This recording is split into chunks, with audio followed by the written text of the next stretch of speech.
Salutations, Rangers! General Bradley 101 back at you today again, and I have returned after a very short exam-induced break. I am relatively sane, a lot of caffeine, a lot of Google. Exams are exams. But good news is I have a solid 3 weeks now where I can just dedicate to this, and don't you worry, I am aware you guys are getting the video if you saw the little update thing, because I don't have access to community posts yet, or like anything else for that matter. So I just posted it like, hey, you guys are gonna get a new one. You guys are gonna be in for some special treats, and don't you worry, I take care of my Rangers. Now, back to the matter at hand.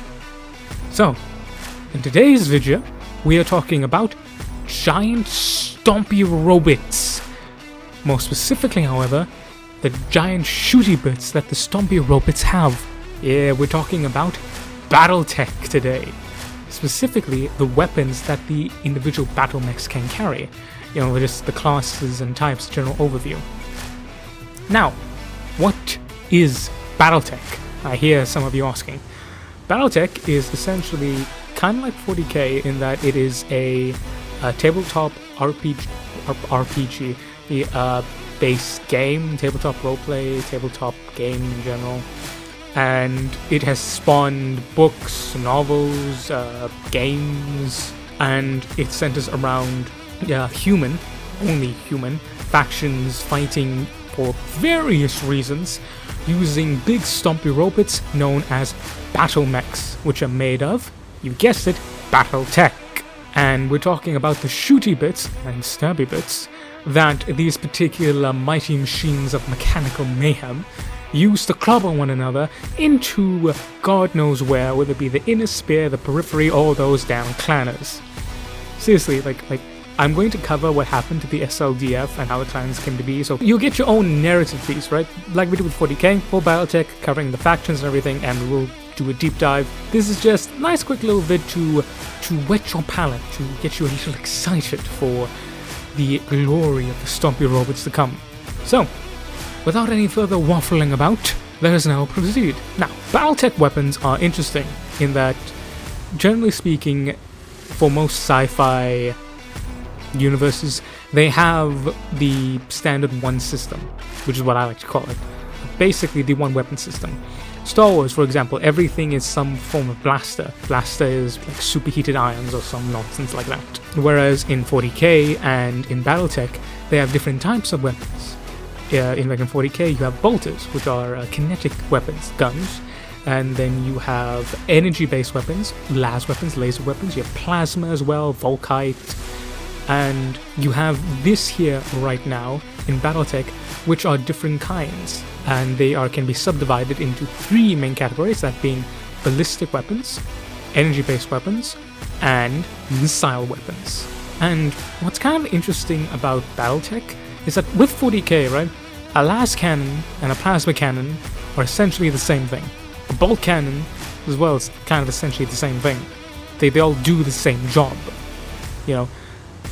In 40k and in like most universes that include multi-weapon type systems, you know, if the gun gets big enough, it's going to hurt anything. But what I've noticed in BattleTech, and like, excuse me, yeah, I'm a massive BattleTech fan, but I don't know as much of it as I would like. Hence why I'm being trepidatious about getting into the topic. So, if a mech has anti-laser coating, right? You get like the biggest, baddest laser, it still is not going to be nearly as effective as an autocannon, right, of the same caliber or lower caliber. I mean, there are literally types of armor in BattleTech that are designed specifically to protect against purely ballistic weaponry, but are pretty average against everything else. And I really like that, because it gives you that incentive. It's like, and we often see this with many different mechs, they're armed with multiple types. They'll have ballistic weapons, they'll have energy weapons, they'll have missile weapons. And I really love this about BattleTech, is that it's twofold. As I've touched on already, you have the idea that if something is a defense against lasers, you need something other than lasers to reach it. But also ranges. Each different weapon has different range settings. So you see that a well-balanced mech will have a well combination of laser weaponry, ballistic weaponry, and missile weaponry, as well as long-range weaponry. That could be the missiles, the short range could be the lasers, and the medium range could be the guns. And I really love that about BattleTech, the fact that how you have to really customize your mech, and it really just does feel like you are truly making like a weapon, you know? You have to plan, you can't just throw the biggest stick on and hope for the best. You have to plan it, and you have to make sure of it. I really do love that about the weapon system in BattleTech. So that's just what I love about it personally, and why I think it's so interesting. Now, back to the actual weapons. So we have ballistic weapons. Now, ballistic weapons can be divided again into three, that being machine guns, AutoCannons, and Gaus rifles / rail cannons. So, what is a machine gun? Lead belcher. It's pretty much it. It's a machine gun. Infantry's bane. It's a machine gun. It fires regular gas-propelled bullets, just stock standard bullets, and it's simple. You have light variants, heavy variants, medium variants. Basically 30 cal, 50 cal. Not actually, but the BattleTech equivalent, and they're mounted on anything from heavy infantry to super heavy infantry to mechs, just like everywhere. And then we come to the autocannon. Now, the autocannon is as it sounds. It's same thing like in modern life. It is a large caliber cannon that fires in rapid bursts. And basically with the autocannon, the way that it works is autocannons are named as such based on how much they do versus armor. Damage, that is. You see, in BattleTech, right, they make all types of calibers for all types of autocannons. The smallest being about 23 millimeter rather, all the way up to 203 millimeter autocannon. If you know anything about guns, that's big. So you have the stock stand autocannons, AC2 all the way up to AC20. You have Ultra autocannons, which are just better versions, Ultra. The LBX, which is a shotgun version. That sounds cool.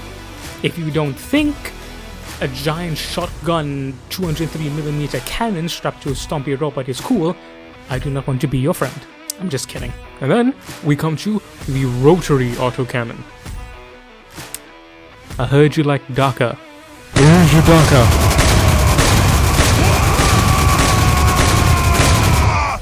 And yep, several different versions of that, but that's autocannons. Also, I just love how in BattleTech the highest damaging class is still the good old-fashioned Blackpowder Jack.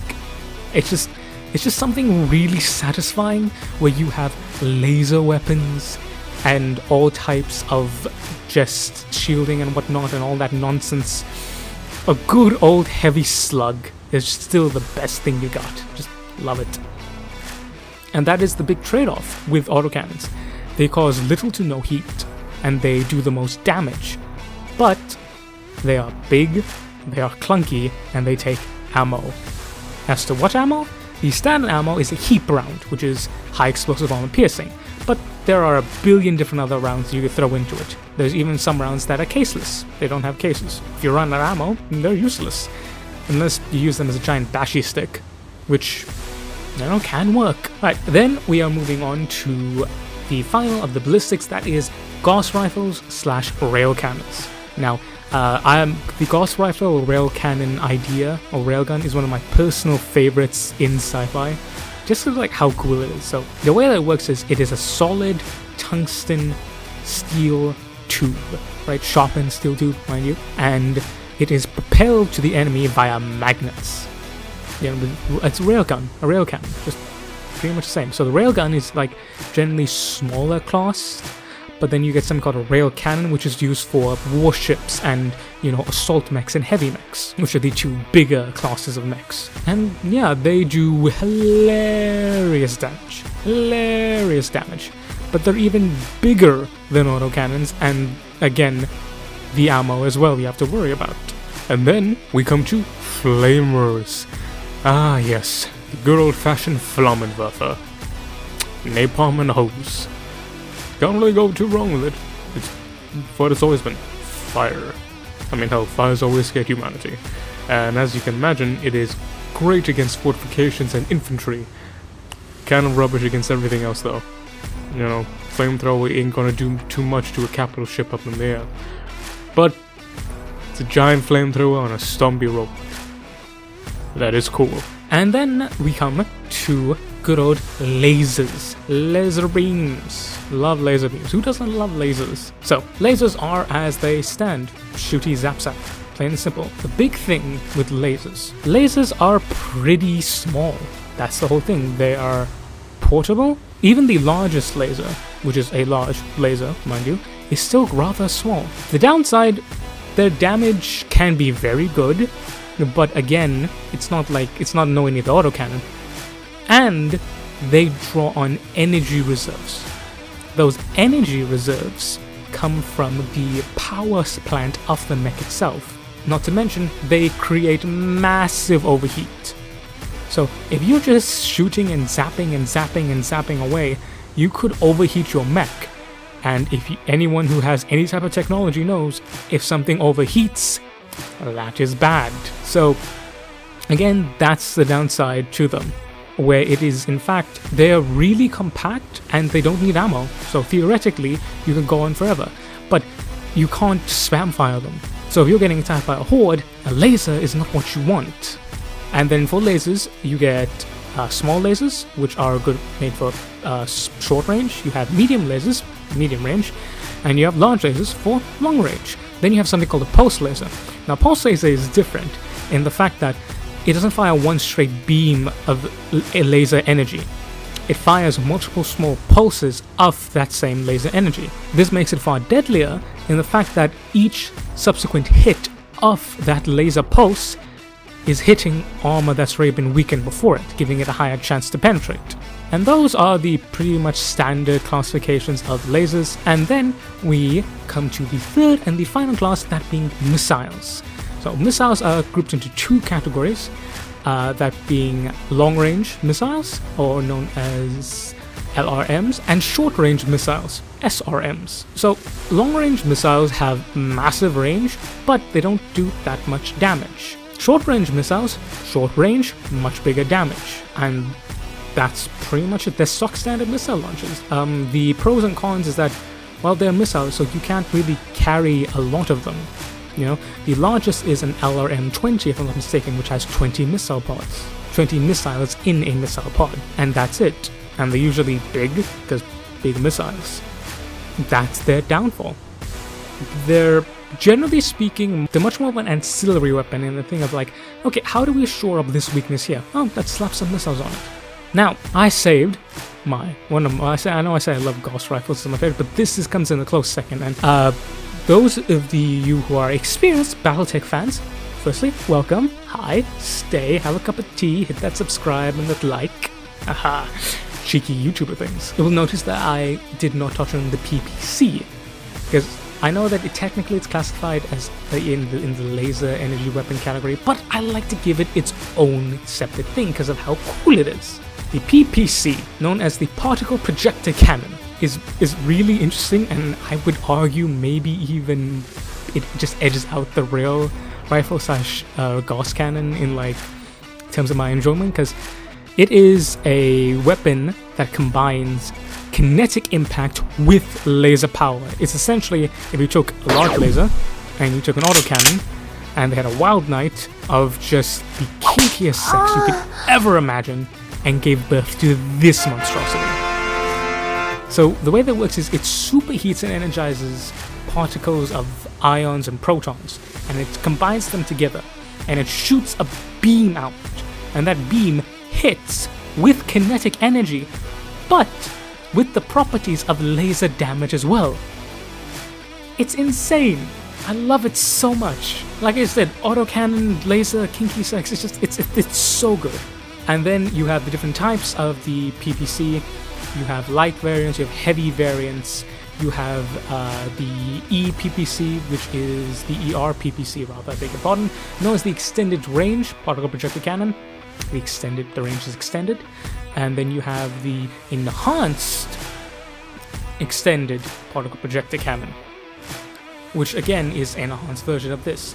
And these things are just great. I absolutely love them. Of course, they do have some problems in that heat buildup, big heat buildup.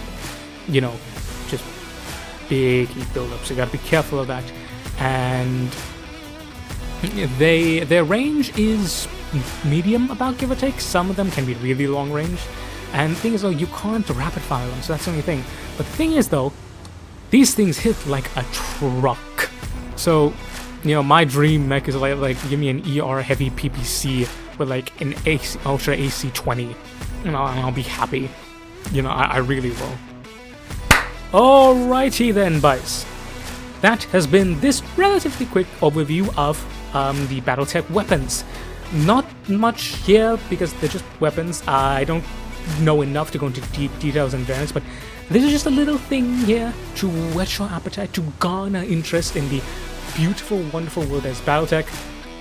I will be linking down below a chap by the name of Mr. Tex, who runs something called the Black Pants Legion YouTube channel. Something to do with cargo shorts and communism, I think. I really have no clue. But that man makes good BattleTech videos. Like, his voice is the type of smooth that only comes from having been soaked in whiskey for several years. Like, God, I love his voice so much. I will link him down below. Go and check him out. He has some amazing, like, high quality stuff. But before you do that, make sure to smash that like button, hit that subscribe button, turn on notification bells, comment down below, and most of all, just enjoy. Seriously, I make these videos for you guys, and you can help me out by doing like everything that I said, but most importantly, subscribe, guys. Like, the more subscribers I get, the more things I get to unlock on YouTube. You know? So I get to grow the channel, and then we get bigger things.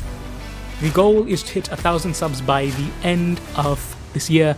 And for those of you who say, Brad, that's not gonna happen. Love you, bud, but it's not gonna happen. I say nay to you, sir. Nay do I declare. I'm gonna make that video at the end of this year, and we're going to smash this together. This is the Ranger Trooper Corps. We don't know what no means. We only know what yes means. That sounds kind of bad now that I say it out loud, but fuck it. Aight! I have been General Bradley 101. You have been beautiful, awesome, and amazing people. And I will catch you next week, which is going to be a big week as we have multiple videos dropping. Anyway, take care and stay safe out there. Dismiss, Rangers.